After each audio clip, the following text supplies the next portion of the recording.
Hello, this is Jeremy Wagner, and I'm here to talk to you about how I use candlesticks in my trading. Now you'll see up on the board here I have 3 different candle patterns. I've got the doji, which could be a bearish or a bullish pattern. I've got a hammer, which is a bullish candle pattern. And then I've got a shooting star, which is a bearish candle pattern. And it's not the name of these candles what makes them important. It's a common characteristic that they all possess. You see, when I'm out using candlesticks in my trading, one of the things that I'm looking for are long wicks, exceptionally long wicks. And I really like to see those long wicks occur in the opposite direction of the trend. So let me illustrate a couple of examples for you. You see here is a downward trend. I've got a downward sloping resistance line. Perhaps prices move down. They're working their way back towards my resistance line. So I want to sell short into resistance. And so one of the candle patterns I'm going to be looking for is a long wick that occurs to the upside. Now, a long wick may not occur, and that's fine. But the long wicks are something that I've trained my eyes to focus on. And so let's say we get a penetration of this resistance line, and I get a long wick showing up here.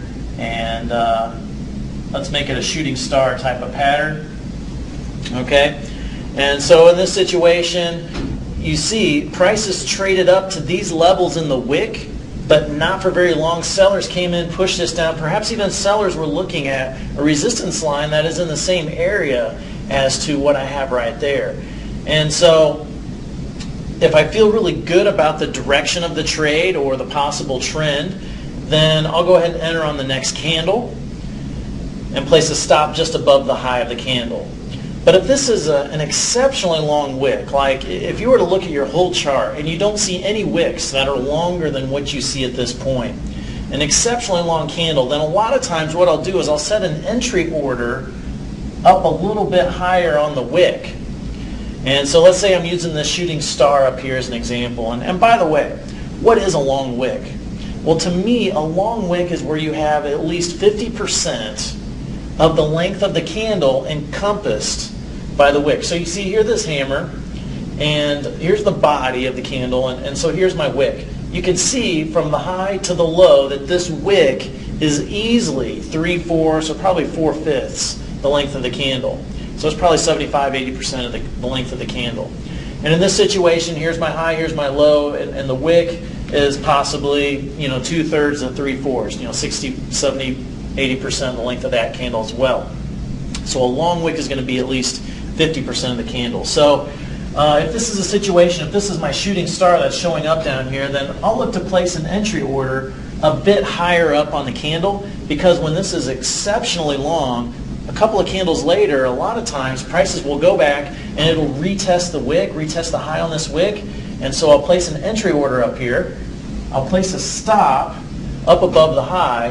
And then the neat thing about long wicks, this is one of the things that I love about trading with them, is that all I have to do is look to take profits at the low of the candle, and you can see, here's my risk, here's my potential reward, and I could easily gain a 1-to-2 or possibly even a 1-to-3 risk to reward ratio, and I'm simply just using the length of the candle. So that's what I love about using long wicks. But again, if I feel really good about the trend or the potential direction, then once it gets to the low, I may just move my stop, or I may take partial profits if I have multiple lots open. But if it's a really long candle, sometimes I'll just even use the length of the candle. So let me draw up a situation here with the hammer. So we have prices in an uptrend. They're working their way down.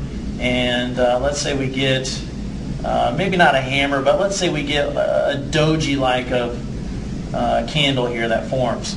And so since I have this really long wick to the downside, again, if I feel good about the trend, I'll just go ahead and enter on the next candle, going long. Otherwise, I'll look to place an entry order down here towards the bottom, and then that way, here's my risk, here's my potential reward. If I look to take profits here towards the top, and I easily get my 1-to-2 and sometimes even a 1-to-3 risk to reward ratio.